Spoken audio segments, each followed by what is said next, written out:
when people are in really bad debt, but 50% of their spending is going to eating out, we got some priorities that need to be straightened out. Why do you think people aren't cooking at home? Why do you think they're so prone to eating out all the time? Well, ease of access. I mean, luckily it fits in my budget now, and I definitely eat out a good amount. And what it fits in my budget, a lot of the reasons why I can speak to my own reasons for eating out, I got addictive tendencies towards it. So when it comes to the fatty, the salty, the sweet, and stuff like that, that's honestly my addiction. If you gotta crush that.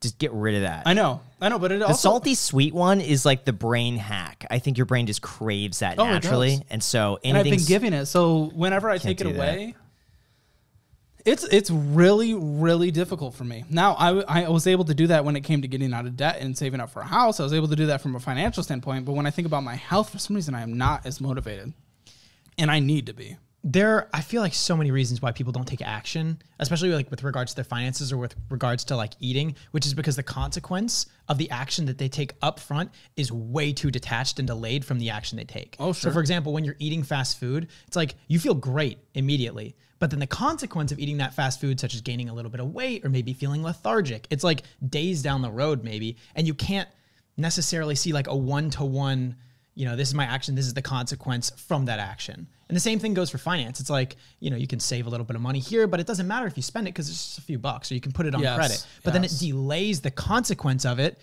rather than like when you're a kid and you say a swear word and your dad comes up to you and spanks you right away. You're like, okay, now I know. I say a swear word, I get spanked. Not going to do that. But with food and with finances, the consequences are just so far out in the future.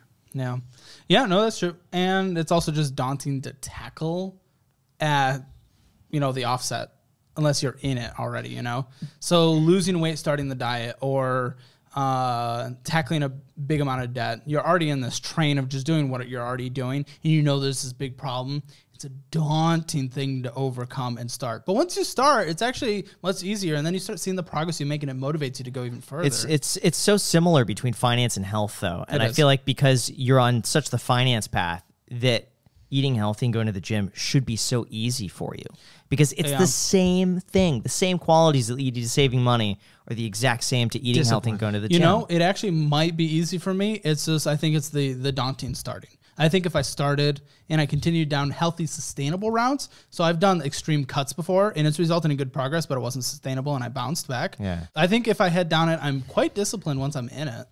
I think everyone thinks that they need to like exit the gate sprinting, and I don't think that's the case at all. I think you could just start by introducing healthier foods into the diet and maybe going out a little bit less, but it doesn't need to be like 0 to 100, right? Good thing we all ate 10 burgers right before this. Yeah, what was that all about, man? We ordered the entire menu. We showed up tasting here, and you walk in and how many bags?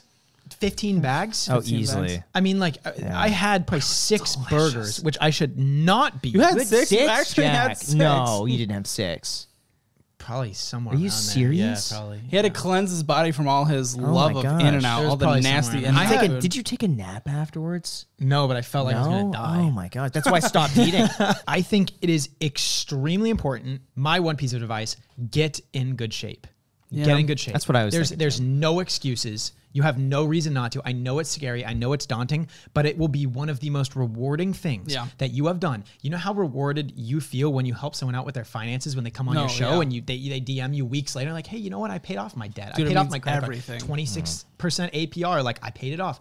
You will feel, dare I say, just as good, if not better, fixing your own health. It has been, for me, one of the most rewarding things I've ever done in my entire life, taking it seriously over the past year, cleaning up my diet. I feel more motivated. I feel like it's easier to get out of bed every morning. I feel like I have more energy. It's easier for me to just get started on a task that would have taken me, I don't know, like an hour to muster up the motivation to do beforehand. It is confidence too. You feel better about yourself. Oh yeah, and that confidence. My anxiety would go up. It would. Oh, yeah. It Get more would. matches. And your anxieties too, and all these judgments. Trust me, I've been very fit, and I had the same anxiety. You know what I would do is hire a personal trainer and prepay them. I looked at that. I did look at that. Prepay them for like 3 months. Yeah, I looked at it before I moved in. Yeah, do it. I think you Get honestly, a schedule. I wouldn't even worry about working out right now. I would just clean up the diet, because working out is a whole nother thing you'd have to introduce. But I think which if is you do scary. it in conjunction. Oh yeah.